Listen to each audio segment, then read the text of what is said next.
Hello everyone, this is Soma here and welcome to build career channel. तो पिछले कुछ classes में हमने कैपिटलाइजेशन की जो भी पूरी कॉन्सेप्ट है उसको क्लियर आउट किया है। तो आज हमने जैसे कहा था पहले ही कि हम वाटर कैपिटल को क्लियर करेंगे आज। तो इसकी डेफिनेशन को देखेंगे, मीनिंग समझेंगे, साथ में इसकी एक्सप्लेनेशन देखेंगे, क्या कॉजेज़ हैं वाटर कैपिटल के, और साथ में इसे कैसे कंट्रोल किया जाता है, इसकी रेमेडीज़ को भी आज हम देखेंगे। तो चलिए स्टार्ट करते हैं आज की वीडियो। पर उससे पहले चैनल पर न्यू हो तो चैनल को सब्सक्राइब करना, बेल आइकन को क्लिक करना, साथ में ऑल नोटिफिकेशन पे क्लिक करना, तभी आपको सारी की सारी नोटिफिकेशन टाइम पर मिलेगी। कुछ भी डाउट हो तो आप कमेंट कर सकते हो। वीडियो पसंद आए तो लाइक शेयर करना। तो चलिए स्टार्ट करते हैं आज की वीडियो।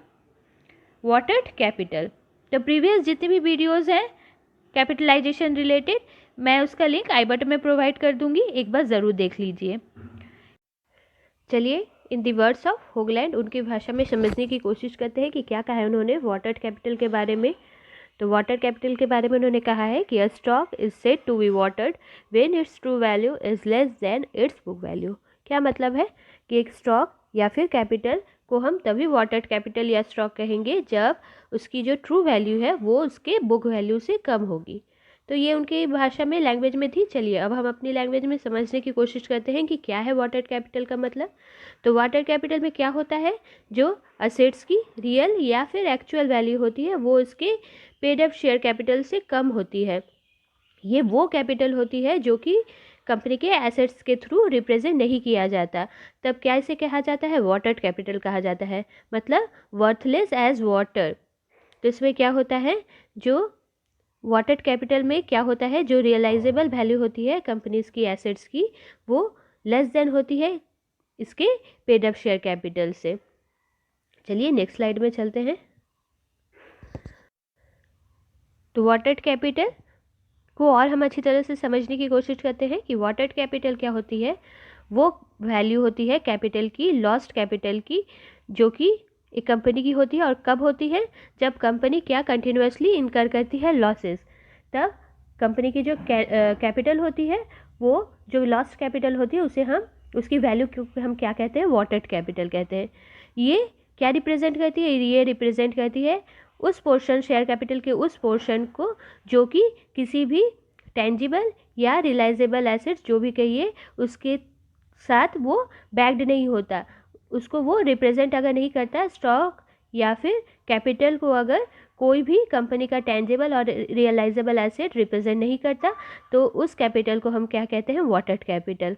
तो इसीलिए कई बार क्या होता है कि गुडविल का जो अमाउंट है उसे भी बहुत बार वाटर कैपिटल कहा जाता है। क्या कहा जाता है, वाटर कैपिटल कहा जाता है गुडविल के अमाउंट को। क्यों कहा जाता है, क्योंकि इसीलिए कहा जाता है क्योंकि जो फ्लो ऑफ मनी होता है वो सिर्फ किस में दिखाई देता है, प्रमोशनल इवेंट के टाइम पे ये दिखाई देता है। और उसके बाद क्या होता है, वो जो मनी फ्लो होता है वो वाटर के बराबर हो जाता है। वाटर क्यों हो जाता है, क्योंकि वो सिर्फ इनिशियल जो प्रमोशन के टाइम पे ही, इनिशियल पीरियड प्रमोशन के टाइम पर ही ये यूज़ होता है। बाद में इसकी जो वैल्यूएशन रहती है वो वाटर के इक्वलाइजेशन में आ जाती है। तो ये वो एसेट है जो इन्फ्लेशन वैल्यू दिखाती है, जो कि रियल नहीं होता, बट इसकी जो सिग्निफिकेंस होती है वो क्या होती है, आर्टिफिशियल सिग्निफिकेंस होती है। तो यही रीज़न है कि इस सिचुएशन पे एक्सेस प्राइजेस पेड की जाती है एक एसेट्स के लिए। तो और एक पॉइंट नोट डाउन कीजिएगा, वाटर कैपिटल की एक इम्पॉर्टेंट बात और नोट डाउन कीजिएगा कि वाटर कैपिटल क्या है। वाटर कैपिटल इक्वल टू क्या है कि जो टोटल कैपिटलाइजेशन है, total capitalization over the real value of long term assets of the company. तो total value, total capitalization minus real value of long term, real value of long term assets. Assets की जो real value है, मतलब total capitalisation से अगर minus करेंगे real value of long term assets एक company की, तो क्या मिलेगा हमें, वाटर कैपिटल मिलेगा। तो ये वो एसेट्स होते हैं जो जिनकी वैल्यू क्या होती है, इन्फ्लेटेड वैल्यू होती है, ये रियल नहीं होती, बट इसकी जो सिग्निफिकेंस है वो क्या होती है, ये आर्टिफिशियल इसकी सिग्निफिकेंस होती है। तो चलिए अब हम देखते हैं कि कॉजेज़ क्या है वाटर कैपिटल के।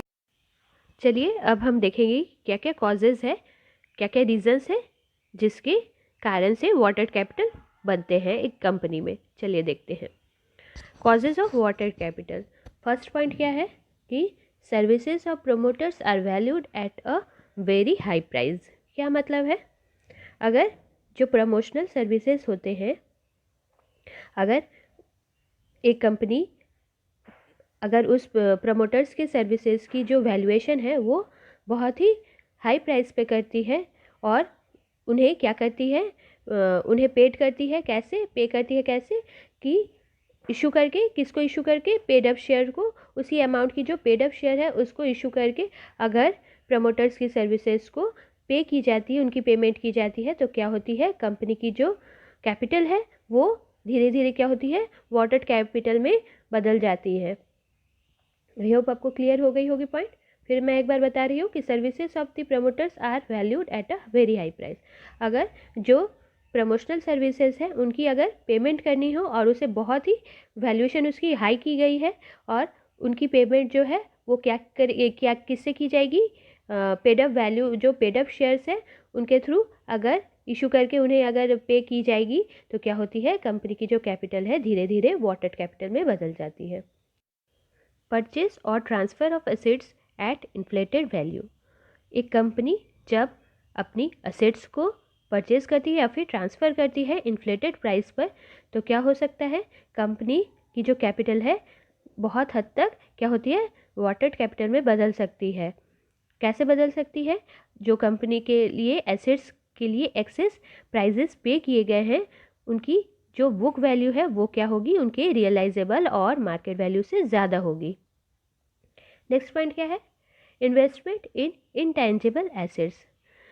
अगर बहुत सारी इन्वेस्टमेंट कर दी जाएगी इनटेंजिबल एसेट्स पर, इनटेंजिबल एसेट्स लाइक गुडविल और क्या क्या हो गए, पेटेंट हो गई, कॉपीराइट्स हो गए, इस तरह से जो भी इंटेंजिबल एसेट्स हैं उनकी अगर बहुत ही ज़्यादा उनकी कैपिटल की वैल्यूएशन कर दी जाएगी और उनके लिए ह्यूज इन्वेस्टमेंट एक्वायर करने के लिए इन्वेस्ट कर दी जाएगी, तो क्या होगा कि प्रमोशन के टाइम पर तो वो क्या होती है, अगर प्रमोशन के टाइम पे यूज़ की जाएगी वो तो ठीक है, लेकिन बाद में क्या होती है, उसे वर्थलेस वो प्रूफ हो जाती है, क्योंकि कंपनी के लिए इतनी यूटिलाइजेशन इसकी नहीं रहती, उसकी यूटिलिटी लॉस हो जाती है कंपनी के लिए।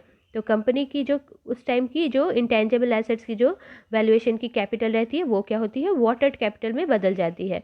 मतलब इंटेंजिबल एसेट्स की जो रियल वैल्यू है वो उसके बुक वैल्यू से कम हो जाती है। नेक्स्ट चलिए देखते हैं पॉइंट, डिफेक्टिव डेप्रिसिएशन पॉलिसी। अगर कंपनी की जो डेप्रिसिएशन पॉलिसी है वो अगर सही नहीं होगी तो क्या होगा, कंपनी की कैपिटल बहुत हद तक वाटर कैपिटल में बदल सकती है। ये कैसे होता है, अगर कंपनी की जो बुक वैल्यू है एसेट्स की वो इसके मार्केट वैल्यू से बढ़ जाए, ज़्यादा हो जाए, किस कारण से, इनएडुकेट अगर प्रोविजंस नहीं बनाए जाएंगे, वियर और टीयर, डेप्रिशिएशन और दूसरे तरह के लॉसेस के लिए अगर सही तरीके का प्रोविजंस अगर नहीं क्रिएट करेगी कंपनी, तो क्या हो सकता है, कंपनी की जो कैपिटल है वो वाटर कैपिटल में बदल सकती है। Last point, unexpected changes of accidents. Water capital बहुत बार अराइज होता है अनफोर्सिन कंडीशंस के कारण भी, जैसे कि इंटरनल और एक्सटर्नल चेंजेस हो गए और कुछ ऐसी अनफोर्सिन सिचुएशन आ गई जैसे कि प्रॉफिट्स में डिक्लाइनेशन हो गई या फिर इन्फ्लेशन वाली सिचुएशन आ गई। तो इस रीज़न से क्या होती है, कंपनी की जो रियल वैल्यू होती है, एसेट्स की रियल वैल्यू होती है वो कम हो जाती है पेड अप शेयर कैपिटल से, उसके रियलाइजेशन वैल्यू अमाउंट से। तो ये हो गई reasons causes of water capital की। तो ये सारी रीजंस है वाटर कैपिटल की, बट ये क्या होता है, ये ऑलवेज अनप्रोडक्टिव नेचर का होता है और एक कंपनी नहीं चाहती कि ऐसा सिचुएशन वो फेस करे, अनडिज़ायरेबल माना गया है, इसीलिए वाटर कैपिटल एडवर्सली इफेक्ट करता है कंपनी को। तो मैनेजमेंट क्या करती है, मैनेजमेंट इसे कंट्रोल करने के लिए कुछ टेक्निक यूज़ करती है। तो चलिए नेक्स्ट स्लाइड में देखते हैं कि कैसे वाटर कैपिटल को कंट्रोल किया जाता है। तो जैसा मैंने पहले ही आपको कॉजेज़ में बताया कि अगर सही तरीके से प्रोविजंस डेप्रिशिएशन के लिए क्रिएट नहीं करेगी कंपनी, तो क्या हो सकता है, वाटर कैपिटल वाली सिचुएशन आ सकती है। और इसी को कंट्रोल करने के लिए क्या करना होगा, प्रोविजंस सही तरीके से डेप्रिशिएशन के लिए क्रिएट करना पड़ेगा एक कंपनी को। तो तो अगर कंपनी की फिक्स्ड एसेट जो है वो धीरे धीरे रिड्यूस कर रही है डेप्रिसिएशन की ओर, तो क्या होगी, वॉटेड कैपिटल भी डाउन हो जाएगी और धीरे धीरे ये एलिमिनेट हो जाएगी। तो ये एक प्रोविजंस हो गई।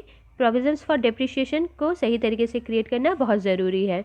Next point, ploughing back to profit. अगर वाटर कैपिटल को सही तरीके से सही करना है, कंपनी को उसे क्रिएट नहीं करना है, तो क्या करना होगा, प्लाउइंग बैक करना होगा कंपनी की प्रॉफिट्स को। कुछ साल की जो प्रॉफिट्स है, जितनी उसे करेक्शन की नीड है, उस कैपिटल के लिए कंपनी को अपनी प्रॉफिट्स को प्लाउइंग बैक करना होगा, जिससे कि जो डिफरेंस है रियलाइजेबल वैल्यू और बुक वैल्यू के बीच में असेट्स की, उसे करेक्ट कर सके कंपनी। नेक्स्ट पॉइंट क्या है, डीकैपिटलाइजेशन। तो वॉटेड कैपिटल को मिनिमाइज किया जा सकता है कंपनी की कैपिटल को रिड्यूस कर। अगर शेयर्स की जो पार वैल्यू है, जो कि एग्जिस्टिंग शेयर होल्डर्स ने हेल्ड की हुई है, उनके हाथों में है, वो उसे अगर रिड्यूस कर दिया जाए तो क्या होगी, कैपिटल की जो डेफिशिएंसी है वो राइट ऑफ हो जाएगी कैपिटल गेन के थ्रू। कैसे होगी, फिर से मैं बता रही हूँ कि डीकैपिटलाइजेशन क्या है। वॉटेड कैपिटल को रिड्यूस किया जा सकता है, मिनिमाइज किया जाता है अगर कंपनी की कैपिटल को रिड्यूस किया जा सके तो एग्जिस्टिंग शेयर होल्डर्स के हाथों में जो शेयर्स होते हैं, पार वैल्यू को अगर रिड्यूस कर दिया जाए तो जो कैपिटल में डेफिशिएंसी अराइज हुई है वो भी धीरे धीरे घट जाएगी। तो ये हो गई रेमेडीज कंट्रोल करने की वॉटेड कैपिटल को। नेक्स्ट डे हम क्या देखेंगे, ओवर कैपिटलाइजेशन और वॉटेड कैपिटल के बीच क्या डिफरेंसेस है, उसे हम कवर करेंगे। और अगर वीडियो पसंद आए तो लाइक शेयर करना। Thank you for watching this class.